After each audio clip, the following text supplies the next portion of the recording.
Imagine there's no countries. It isn't hard to do. Nothing to kill or die for, and no religion too. Imagine all the people living life in peace. You may say I'm a dreamer, but I'm not the only one. I hope someday you'll join us, and the world will be as one.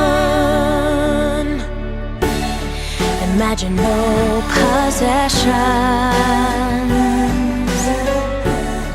I wonder if you can. No need for greed or hunger, a brotherhood of man. Imagine all the people sharing all the world. You may say I'm a dreamer, but I'm not the only one. I hope someday you'll join us, and the world will live as one. Well, let's find out how two of your peers answer the question.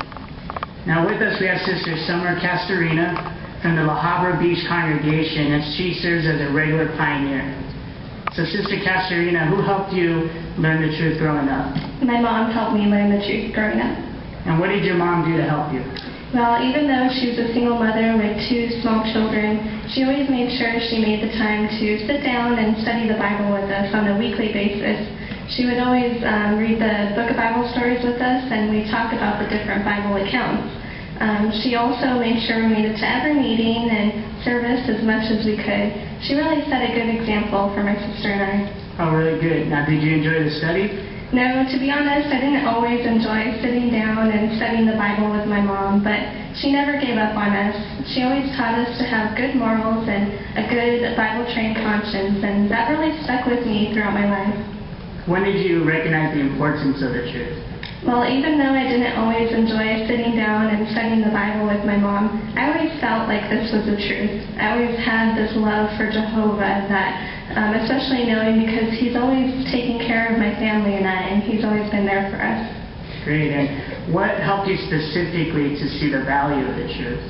I remember being young and going to one of the meetings and hearing a talk at meeting, and it really opened my eyes to see that this really was the truth.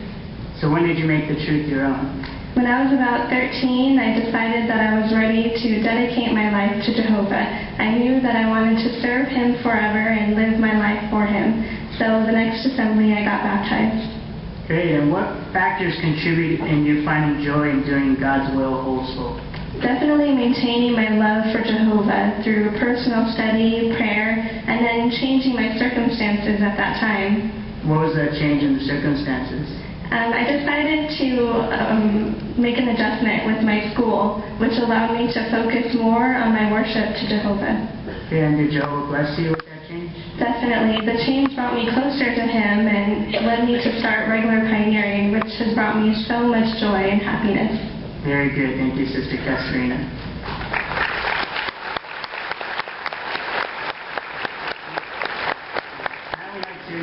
Brother Aaron Neely from the North Anaheim congregation, who serves as a regular pioneer.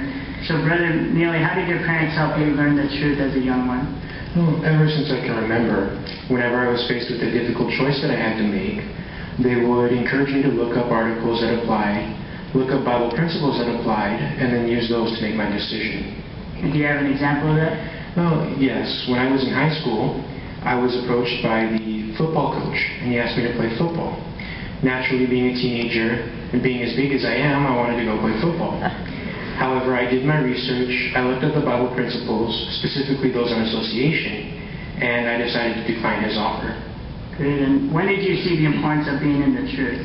I saw that importance shortly after I started high school. And what did you notice about that? I noticed the difference between how I was treated by the teachers and how my peers were treated, and also how when I made decisions based on Bible principles, my decisions benefited me, whereas the decisions of my classmates wound up hurting them both physically and emotionally.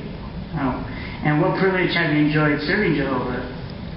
I've been able to enjoy serving as a regular pioneer and enjoy an exchange of encouragement working with my friends and family in the congregation. And are those things helping you reach your spiritual goals? Yes, they've helped me to become more responsible with my assignments in the congregation, and also they've helped me to try and accomplish my goal of becoming a ministerial servant. And what helped you to find joy in serving Jehovah also? Holy Spirit and Bible reading. And why would you say those two things? Well, Bible reading, because when I'd read certain accounts, particularly Job and the Psalms, I would notice that Jehovah is always there for his people despite the problems they're facing.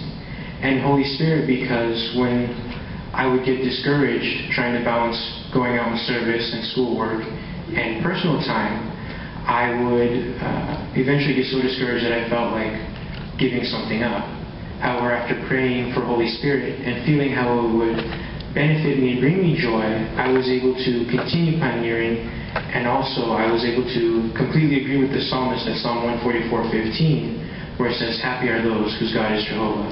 Very good. Well, we'd like to thank both of you for your fine example.